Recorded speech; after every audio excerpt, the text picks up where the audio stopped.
এদেশের সেনাবাহিনী, রাষ্ট্রীয় বাহিনী পুরোপুরি সাম্রাজ্যবাদীদের দোষনীতি মেনে চলে। এই বাহিনী জনগণের বাহিনী নয়। এই বাহিনী যদি জনগণের বাহিনী হতো তাহলে এই জনগণের পক্ষে তারা অবস্থান নিত। আমরা দেখতে পাচ্ছি নানা জায়গায় মার্কিন সাম্রাজ্যবাদ তার করাল খাবার দিয়ে যাচ্ছে।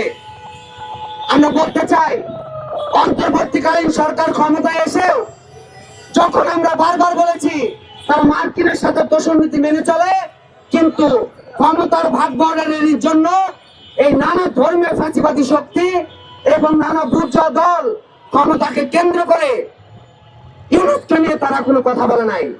ইউনুস যে মার্কিনের পাপেট, মার্কিনের যে তোষামতি করে চলে, সেটা যখন আমরা বারবার বলেছি, কিন্তু তারা এটার কোনো কর্ণপাত করে নাই। সংগ্রামী বন্ধুগণ, ডাকসু থেকে নাকি ঘোষণা দিয়েছে এখান থেকে নাকি তারা বিশ্বকে জয় করবে, বিশ্বকে জয় করবে। আর তার বড় রাজনৈতিক দল মার্কিনের সাথে বাণিজ্য করে চলে।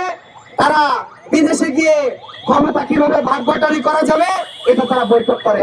কেন? তারা ক্ষমতায় যাওয়ার জন্য জনগণের সাথে কোনো আলাপ আলোচনায় তারা বিশ্বাস করে না, সাধারণ বাংলাদেশের জনগণের উপর নির্ভর করে না।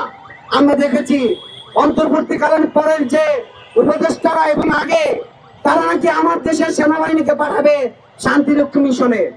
শান্তিরক্ষী মিশন কার জন্য? বিশ্বকে ভাগবাটোয়ারা করবে ল্যাটিন আমেরিকা, আফ্রিকান কান্ট্রিগুলার যে আসলে খনিজ তেল, খনিজ সম্পদকে লুটপাট করার জন্য।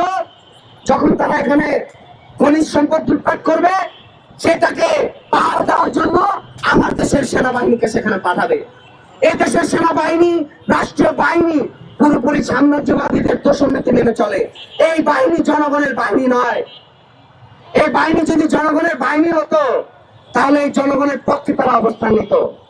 আমরা বলতে চাই, এই যে মার্কিন সাম্রাজ্যবাদ সহ অন্যান্য সাম্রাজ্যবাদের বিরুদ্ধে যে অনেকে কথা বলে, এটার বিরুদ্ধে শক্তিশালী সংগ্রাম গড়ে তোলার একমাত্র উপায় প্রত্যেক দেশে দেশে সাম্রাজ্যবাদ বিরোধী ফর্ম গড়ে তোলা। আমরা দেখেছি বাংলাদেশে অনেক রাজনৈতিক দল মার্কিন সাম্রাজ্যবাদ, ভারতের বিরুদ্ধে নানা কথা বলে, কিন্তু তারা তাদের সাথেই গোপনে বাণিজ্য চুক্তি করে চলে। সংগ্রামী বন্ধুগণ, বক্তব্য দীর্ঘায়িত করতে চাই না। আমরা বলতে চাই যে এই মার্কিন সাম্রাজ্যবাদ সহ অন্যান্য সাম্রাজ্যবাদী শক্তিরা, সরবরাহ শ্রেণীর মহান শিক্ষক কমরেড মাহাসজন যেরকম বলেছেন, এরা আসলে কাগজে বাঘ। তারা অনেক মহান হলেও, অনেক বড় শক্তি মনে হলেও জনগণের ব্যাপক স্রোতে তারা আসলে বৃষ্টির মধ্যে যেরকম কাগজে বাঘ ভেসে যায়, তারাও ভেসে যাবে। আমরা বলতে চাই, বাংলাদেশের যে দালাল সরকারগুলো রয়েছে, যারা মুখে আসলে সাম্রাজ্যবাদ বিরোধিতা, মুখে ভারত বিরোধিতার কথা বলে, কিন্তু দিন শেষে তারা আপোষ করে চলে, তাদের বিরুদ্ধে আমাদের তীর নিক্ষেপ করতে হবে। সংগ্রামী বন্ধুগণ, দিন শেষে দেশে দেশে মার্কিন সাম্রাজ্যবাদ সহ অন্যান্য রুশ, চীন সহ সকল সাম্রাজ্যবাদ, ভারতীয় সন্ত্রাসবাদ এবং ইসরায়েলি জাহানবাদ বিরুদ্ধে দেশে দেশে সকল জায়গায় ঐক্যবদ্ধ বড় বড় প্ল্যান করে তুলতে হবে, যাতে করে এদেরকে মোকাবেলা করা যায়।